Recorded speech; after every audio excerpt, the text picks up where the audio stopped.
네, YTN 라디오 이전의 뉴스 정면 승부 2부 시작합니다. 정치권의 현안 또 정치 이슈마다 여야는 격렬하게 부딪히고 또 현격한 의견 차이를 보이고 있습니다. 오늘 그 얘기 들어보겠습니다. 뉴스 정면 승부에서만 만나볼 수 있는 고퀄리티 정치 토크죠. 여의도 정면 승부. 오늘 함께해 주실 두 분 소개합니다. 배준영 국민의힘 의원, 김현정 더불어민주당 대변인 두 분과 함께 하겠습니다. 두 분 안녕하십니까? 네, 안녕하십니까. 예. 자, 민주당 이재명 대표 내일 검찰에 출석해서 조사를 받게 됩니다. 내일 당 지도부와 함께 포토라인에 서서 입장을 밝힐 것으로 보이는데요.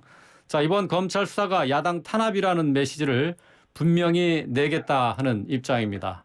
자, 국민의힘에서는 여기에 대해서 때로 다니는 것은 조폭이나 하는 것 아니냐라는 비판을 했는데요. 자, 배준영 의원님부터 이 대표의 최근에 보여주고 있는 행보, 검찰 수사를 앞두고 이렇게 검찰 민주당의 지도부와 함께 출석하는 모습 어떻게 보시는지요? 네, 결국 민주당이 검찰 포토라인에 서게 되는 겁니다. 예. 그래서 이것은 제가 아는 상식과 좀 거리가 먼데요. 이재명 대표의 가장 오래된 친구이자 측근인 정성호 의원이 이렇게 얘기한 것 같습니다. 당과 국회의원들은 민생에 집중하고 이재명 대표가 사법 리스크에 걱정 말라는 입장을 취하는 게 맞고 예. 사법 리스크는 자신이 맞서겠다고 해야 한다라고 얘기를 했는데 보통 이쯤 되면은 탈당하고 무죄임을 입증하고 돌아오겠다 하는 게 여태까지 봐왔던 여야 정치 지도자들의 문법과 같은 거였는데요. 예. 그런데 이제 민주당을 방탄을 세우다 이제는 병풍으로 세우는 것 같습니다. 그게 과연 정치 더 이상 맞는지 모르겠고요. 예. 더군다나 이재명 대표의 범죄 혐의는 과거 성남시장 때 일이기 때문에 지금 민주당과 아무 상관이 없습니다. 근데 왜 이렇게 민주당한테 부담을 주는 행위를 하는지 모르겠고요. 그리고 지금 민주당의 그 이재명 대표의 범죄 수사가 지금 6가지입니다. 대장동, 쌍방울, 성만FC, 백현동, 이렇게 하는데, 그러면은 6가지 범죄 혐의에 대해서 6번 전부 다 포토라인 설 때마다, 그때마다 민주당 지도부가 선다는 거는, 글쎄요, 그렇게 바람직하지 못해 보이는 면이 있습니다. 그리고 하나는 민주당에서도 좀 곤란하겠죠. 왜냐면은, 민주당이 이 대표가 지금 허위사실 유포 혐의로 재판에 받고 있는데 그 이대로 입증되면은 국고보조금 434억 원을 그냥 다시 반납해야 되지 않습니까? 그래서 어쩔 수 없이 1심 동체가 돼버린 것도 있고 또 하나는 지난번 대표 선거 때 무려 77.7%까지 그 지지를 받았단 말이죠. 그래서 결사옹의 형태로 이루어지는 것 같은데 그럼에도 불구하고 저는 이재명 대표께서 사양을 했어야 된다. 오히려 그렇게 보고 있습니다. 예. 자, 당내에서도 비슷한 얘기가 나오고 있죠. 당과 대표의 개인 비리 혐의는 분리해서 대응해야 된다라는 지적들이 있고 오늘 배 의원께서 얘기했다시피 지도부를 병풍으로 세우려고 하냐 이런 지적이 있었는데요. 자, 김현정 대변인님 여기에 대해서 어떻게 말씀하실까요? 지금 이재명 대표님의 입장은 본인 혼자 출석하겠다는 거고요. 네. 공식적으로 당의 그 의원들을 병풍으로 세우니 이런 것들은 이재명 대표의 생각이 아닙니다. 아, 그래요? 그리고 국민의힘에서는 계속해서 우리 이재명 대표와 우리 민주당을 좀 분열시키려는 그런 의도의 발언들을 계속 하고 있는데요. 국민의힘은 지금 가장 망가진 경제와 민생 그리고 안보 이런 것들에 대해서 좀 국민들을 안심하게 좀 할 수 있는 그런 역할들을 좀 해야 되는데 오로지 윤석열 대통령의 의중만을 살피면서 윤석열 바라기만 하고 있고 또 야당 대표 죽이기가 마치 공당인 국민의힘의 목적인 것처럼 지금 되어 있는 이런 태도를 보면 참 너무도 좀 안타깝습니다. 우리 이재명 대표가 지금 좀 전에 말씀하신 것처럼 의혹을 받고 있다고 하지만 만약에 이재명 대표가 유력한 대선 후보 그리고 차기의 유력한 또 대선 후보가 아니라면 이렇게 전방위적인 그 수사를 할까라는 의문점이 가지고 있습니다. 그리고 성남 FC 것만 하더라도 이미 3년 동안 경찰에서 수사해서 무혐의 불송치한 내용들을 다시 정권이 바뀌었다고 다시 재수사하는 그런 내용 아니겠습니까? 네. 결국은 그 야당 탄압을 통해서 그리고 정적을 제거하고 보복 수사를 통해서 민주당을 좀 개멸시킴으로 인해서 그 부도덕한 그 정당이라는 이미지를 더 씌워서 차기 총선에서 승리하라는 그런 저의가 밑에 깔려 있다 이렇게밖에 볼 수 없습니다. 예. 자, 뭐 내일 이제 이재명 대표가 나와서 수사 받는 내용이 성남 FC 불법 후원 의혹과 관련돼 있는 건데요. 저 김현정 대변인이 얘기했듯이 이 부분에 대해서 민주당은 무혐의 처분이 난 사건에 대해서 억지 수사를 하고 있다라고 이제 계속 주장하고 있어요. 여기에 대해서 배 의원님 어떤 생각이십니까? 글쎄 이거는 저희가 이제 그 여야 간에 논해야 될 상황은 아니고요. 네. 이 법에 의해서 그 엄정하고 공정한 판단을 통해서 이루어져야 된다고 생각을 합니다. 그런데 지금 민주당이 지금 대변인께서도 말씀을 하셨지만은 민주당 자체가 로펌이 돼서는 안 되지 않겠습니까? 네. 그래서 오늘 그 김만배 씨 관련해서도 그 어떤 그 신문사에서는 그 회사 간부가 김만배 씨로부터 6억을 받았다는 자사의 현직 기자에 대해서 사과문을 올렸는데 그런데 그 오늘 또 새로 언론에 밝혀진 바에 따르면 3억 원을 더 받았다고 합니다. 네. 그러면 그 신문사가 거짓말을 하고 또 오보를 또 낸 거거든요. 뭐 언론사도 이럴진데 앞으로 이제 이재명 대표의 그 6가지에 대해서 지금 중앙지검, 수원지검, 성남지청, 남부경찰청 뭐 이렇게 다 하고 있는데 그때마다 민주당이 아까 말씀하신 그야말로 민생은 살피지 않고 네. 그렇게 이재명 후보를 방어하고 또 방어하면서 또 검찰과 정부가 각을 세우면서 국정의 그 어떤 그 난맥상을 보인다고 그러면은 그거야말로 정말 국민을 위한 길은 아니지 않나 그런 우려를 해봅니다. 네. 내일 이재명 대표가 검찰에 출석하면서 일종의 메시지를 던지지 않겠느냐 하는 예상을 하고 있어요. 김현정 대변인님은 내일 이재명 대표 어떤 메시지를 낼 것으로 예상하십니까? 일단 당당하게 소환에 응하고 검찰에서 10일에서 12일 사이에 그 소환을 요청했는데 가장 빠른 10일 오전 10시 30분에 네. 당당하게 출석하겠다는 입장인 거고요. 그 자리에서 이제 들어가기 전에 국민들에게 본인 성남 FC와 관련된 본인의 입장이 있지 않습니까? 그리고 이미 성남 FC 건으로 과거에 이미 다 조사를 다 받았던 내용이거든요. 네. 누구보다도 그 내용을 잘 알고 있기 때문에 그 성남 FC 건이 어떤 내용인지에 대해서 국민들께 알리지 않을까 이렇게 생각을 합니다. 성남 FC 건은 두 가지 아니겠습니까? 그 성남 FC라는 시민구단에 기업이 광고를 주고 광고비를 낸 것이 하나가 있는 것이고요. 또 두산그룹이라는 기업을 유치하면서 용도 변경을 해줌으로 인해서 지역의 일자리를 늘리고 세수를 확대하고 지역 상권을 활성화시킨 그 기업 유치라는 이 두 가지 측면이 있는 것인데 각각 광고와 기업 유치는 지자체장이 해야 될 의무 중에 하나입니다. 네. 그래서 각각은 전부 다 합법적이다라는 것이 전문가들의 다 의견이고 확인된 내용들입니다. 그런데 이것을 두 가지를 마치 부정한 청탁을 받아서 무슨 행정적인 편의를 줘서 뭐 이렇게 시민구단에게 뇌물을 광고를 주게 했다 이런 회계 논리한 그 논리를 피면서 지금 이게 소환까지 하고 있는 그런 상황인데요. 오늘 전현직 지자체장 100명 이상이 국회에서 기자회견을 했습니다. 우리도 소환하라는 취지로 했는데요. 이런 식으로 지자체장들을 소환해서 조사하기 시작하면 살아남을 지자체장들 그리고 일을 할 지자체장은 아무도 없다. 이 말씀을 드리고 싶습니다. 그리고 또 한 가지 덧붙이면 좀 전에 김만배 씨가 언론사 로비한 건을 얘기하면서 우리 이재명 대표랑 연관성을 얘기하셨는데 아니 김만배 씨가 언론사 로비한 거랑 이재명 대표는 어떤 상관이 있다는 것인지 저는 이해할 수가 없습니다. 예, 알겠습니다. 자, 오늘 이제 민주당이 단독 요구한 임시국회 회기가 시작이 됐습니다. 30일 일정인데요. 자, 국민의힘은 이재명 방탄을 위한 임시국회다라고 비판을 하고 있고 민주당에서는 민생 법안도 처리해야 되고 북한의 무인기 침범에 관한 문제도 따져야 된다 이렇게 얘기를 하고 있네요. 배준영 의원님부터 여당의 입장 들어볼까요?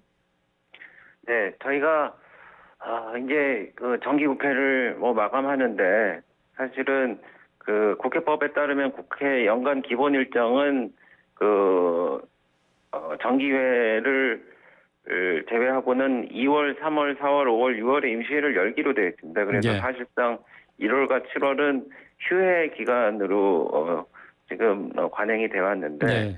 사실 저희는 긴급한 현안이 있으면은 그 언제 어디서라도 어느 시간이라도 저희가 임시회 자체를 열어야 된다고 합니다.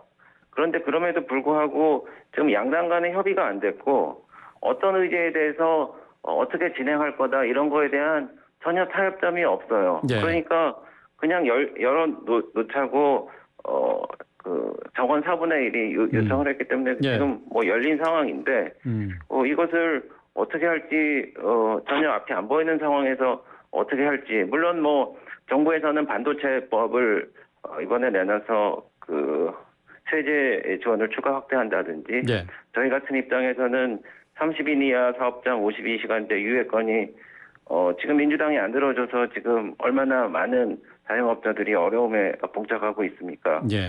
그래서 그런 문제라든지 이런 게 있습니다만은 민주당에서 글쎄요 본인들이 요청하는 이런저런 그 법안에 대해서 사실 민주당이 힘이 있기 때문에 예. 그 맘만 먹으면 다 밀어붙일 수 있는데 그럼에도 네. 불구하고 이제 저희의 협조를 구하고 이런 과정이 매끄럽지 않기 때문에 그래서 저희가 하여튼 좀 그 의심 반해서 지금 예. 바라보고 있는 상황입니다. 예.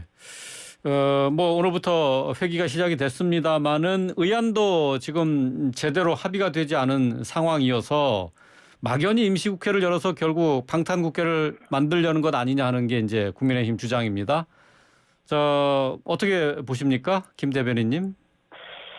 전혀 이제 공당으로서 여당으로서의 책임감 없는 무책임한 이야기라고 생각하고요. 왜냐하면 지금 이재명 대표에 대한 방탄이라는 논리는 이재명 대표가 구속 영장을 신청한다라는 전제에서 얘기가 되는 것인데 네. 아직 검찰에서 지금 내일 소환되고 구속영장을 신청할지도 모르는 상황에서 방탄을 할 것이다라는 논리는 이건 국민의힘에서 검찰이랑 지금 내통하고 있는 것도 아닌데 그런 것을 가정해서 방탄이라고 얘기하는 것은 과도한 주장이라고 보고요. 오히려 지금 이 방탄을 하고 있는 것은 지금 현재 북한의 무인기 침공이라든지 또는 경제 실정이라든지 이렇게 안보 실패, 경제 실정에 대해서 국회를 통해서 이런 것들을 긴급 현안질이라든지 청문회를 통해서 내용을 확인해야 될 내용들을 하지 못하게 네. 그러니까 정부의 무능과 책임이 확인되는 것을 막기 위해서 방탄하는 것은 오히려 국민의힘이라고 생각을 합니다. 국민의힘에서도 북한의 무인기가 용산까지 침범하는 거에 대해서 규탄 결의안을 채택하자는 요구도 했었고요. 그리고 또 지금 일몰 법안도 처리할 것이 있고 또 정부에서도 정부조직법도 처리해야 되지 않습니까?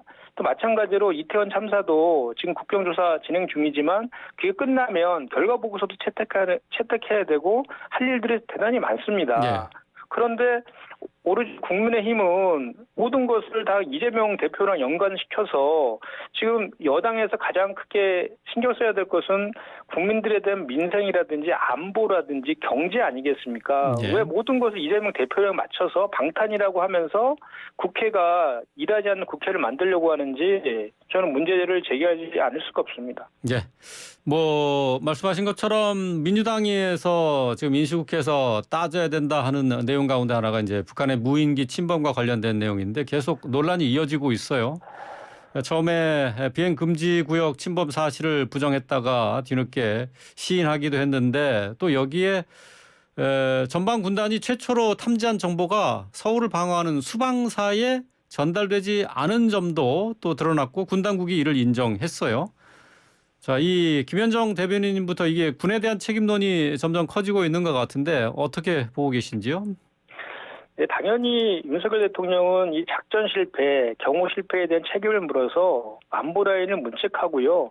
그 이후에 잘못된 것을 거짓말로 덮으려 하고 또 윤석열 대통령 자체도 말폭탄으로 인해서 오히려 국민 분란을 키운 거에 대해서 사과까지 해야 된다고 저는 생각합니다. 네. 그동안 정부 여당에서는 이 북한의 무인기 침공에 대한 그 지적에 대해서 전 정부 탓하고 장비 탓이라고 이렇게 강변을 했어요. 그런데 알고 보니까 군의 기강회의, 초기 대응 실패가 주 원인임이 확인된 것입니다.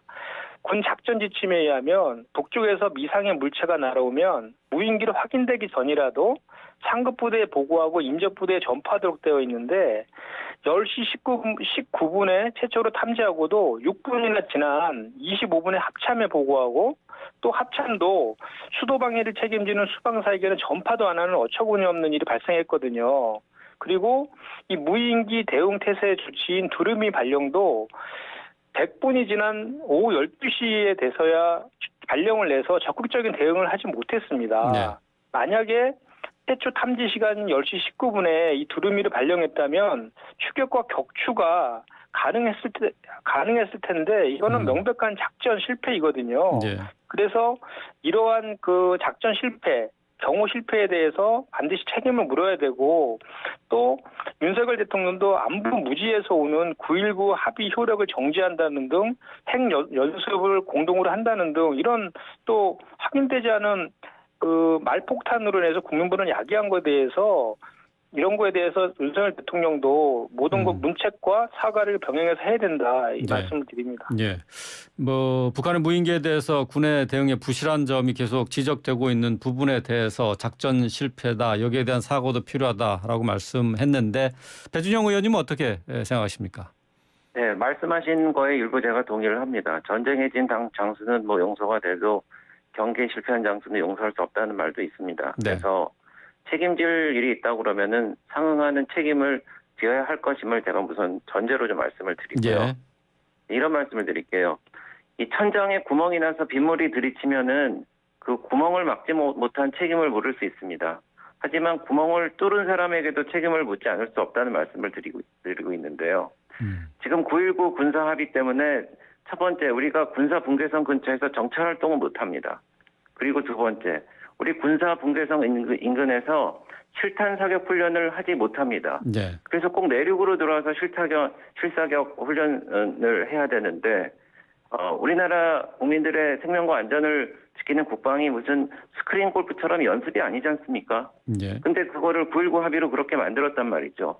그리고 9.19 군사 합의는 평양선언의 부속 서류인데 국방부 장관에 서명한 겁니다. 국회 비준도 없습니다. 근데 이게 비핵화가 전제였어요. 예. 근데 지금 이 비핵화는커녕 이 9.19 합의가 핵무기를 배양하는 비닐하우스 같은 역할을 해왔다 이겁니다. 그리고 북한이 핵무기로 선제 공격을 할 수 있다라는 법제화도 했지 않습니까? 그렇기 때문에 비핵화 전제가 깨졌기 때문에 그에 따르는 평양선언이나 9.19 합의가 유효한지 이런 것을 좀 확인을 해볼 필요가 있습니다. 북한은 또 9.19 합의, 군사 합의를 17번이나 위반해서 정말 너덜너덜하게 했단 말이죠. 예. 그리고 진짜 중요한 것은 이걸 따져봐야 됩니다. 지금 미국의 랜드 연구소의 2년 전 연구에 의하면은 북한의 대포가 이쪽에 그 포탄을 날리면은 그 1시간 포격으로 최대 20만 명의 사상자가 발생할 거라는 분석이 있습니다. 예. 그래서 이런 근원적인 위협은 그 도외시한테 단순히 이게 9.19 합의로 인한 이런 훈련 부족 그리고 시스템 부족으로 이렇게 적폐처럼 쌓여온 거가 돼 있다고 그래서 지금 이거를 국회에서 국정의 가장 가운데 놓고 이것을 갑론을박한다는 자체가 좀 네. 무서워 보인다는 말씀을 드리겠습니다. 예, 알겠습니다. 군에 대해서 책임론을 묻기 이전에 9.19 군사 합의로 인해서 군사적 대응을 실질적으로 준비하지 못하고 실질 훈련도 하지 못한 부분 또 그리고 이 합의 위반을 계속해온 북한에 대해서 먼저 따져 물어야 하는 것 아니냐 그런 주장입니다. 김 대변인님 혹시 보탤 말을 있으시면 말씀해 주시고 아니면 다음 질문 넘어갈게요. 네, 물론 그 북한의 도발에 대해서는 네. 우리 더불어민주당도 강력히 규탄한다는 입장을 밝혔습니다, 이미. 근데 다만 9.19 군사합의를 폐기하는 것은 대단히 신중해야 되는 것인데요. 이게 예를 들면 도둑놈이 많다고 절도죄 없애자는 것과 같은 논리입니다. 그래서 그 북한에서 9.19 군사합의를 위반하면 국제사회 공조를 통해서 북한을 공동으로 제재할 수 있는데 그런 제재 근거도 없어지는 것이고요. 또 북한의 비핵화에 역행할 수 있는 그런 빌미를 또 주는 측면이 있거든요. 네. 그래서 그런 것들에 대한 것은 국제사회의 공조 이런 차원에서 신중하게 판단하고 결정해야 될 문제다 이 말씀을 드립니다. 예. 자, 마지막 질문 드릴게요. 간단히 1분씩만 얘기 듣도록 하겠습니다. 민주당에서는 윤석열 대통령이 북한 무인기 침범에 대응해서 우리 무인기를 보내라고 지시한 것에 대해서 정전협정 위반이다라고 주장을 했는데요. 자, 민주당의 비판 어떻게 들으셨는지 배준영 의원님부터 들어볼까요? 네. 지난번에 남북 공동연락사무소가 폭파됐지 않습니까? 네. 그때도 우리는 손 놓고 아무것도 안 했어요. 예. 그리고 그런 어떤 북한의 일방적인 도발이라든지 공격에 대해서 손 놓고 있으면은 계속 그런 일들이 반복될 거 아닙니까? 그래서 저희가 단호한 의지를 보이는 비례성의 원칙에 따라 맞는 거고요. 미국이 9.11 테러 때 쌍둥이 타워가 무너지지 않았습니까? 예. 오사마 빈 라덴을 포함한 테러리스트한테 어떻게 했습니까? 예, 그런 제대로 된 반격과 어떤 힘의 논리로 반격을 하지 않으면은 예. 똑같이 또 재물이 될 거라는 그런 우려가 있습니다. 예. 자, 여당에서 이제 무인기 맞대응이 정전협정 위반이라는 민주당 주장에 대해서 이적 행위와 다를 바 없다라고 국민의힘 측에서 반발하고 있어요. 자, 김 대변인님 어떻게 생각하십니까? 그러니까 지금 명백한 경호 실패고 경비 실패고 작전 실패지 않습니까? 이러한 지적에 대해서 이런 이제 지적들 실패 책임 이런 것들을 덮으려고 하는 그런 좀 이율배반적인 행위라고 봐요. 그리고 보수 정부에서 늘 써먹던 색깔론 공사를 재탕3탕 우려먹는 것이라고 저는 생각하거든요. 이 문제를 이제 무인기가 용산 비행 금지 구역을 지나갔다라는 의혹을 제기했던 김병주 의원은 39년 동안 군인으로 살았던 육군대장 출신이고요. 네. 한미연합사 부사령관입니다. 그런 군이 이적행위라고 적과 내통했다면 대한민국 군인과 미군도 북한과 내통했다는 것인지 묻지 않을 수 없고요. 김병주 의원이 한 것은 합참에서 보여준 지도에 구글어스 통해서 항적을 그려보면 그냥 초등학생도 알 수 있는 그런 내용이라고 합니다. 그런데 네. 국방위 간사가 김병주 의원은 국방위 간사 아닙니까? 국방위 간사가 이런 의혹을 제기하는 것, 이런 가능성을 제기하는 것은 당연한 것인데 오히려 9일이나 걸려서 침범 사실을 확인한 무능함에 대해서 반성부터 해야지 어떻게 이것을 이적행위니 적과 네. 내통했니 이런 논리로 색깔론을 예. 펴는지 정말 어불성설이라고 생각합니다. 예, 알겠습니다. 자, 저도 이제 짧게 부탁드리겠습니다. 예. 출신인데요. 예. 정말 그런 능력들이 다들 있는지 궁금합니다. 예, 알겠습니다. 오늘 말씀 여기까지 듣겠습니다. 고맙습니다. 네, 감사합니다. 고맙습니다. 배준영 국민의힘 의원, 김현정 더불어민주당 대변인과 함께했습니다.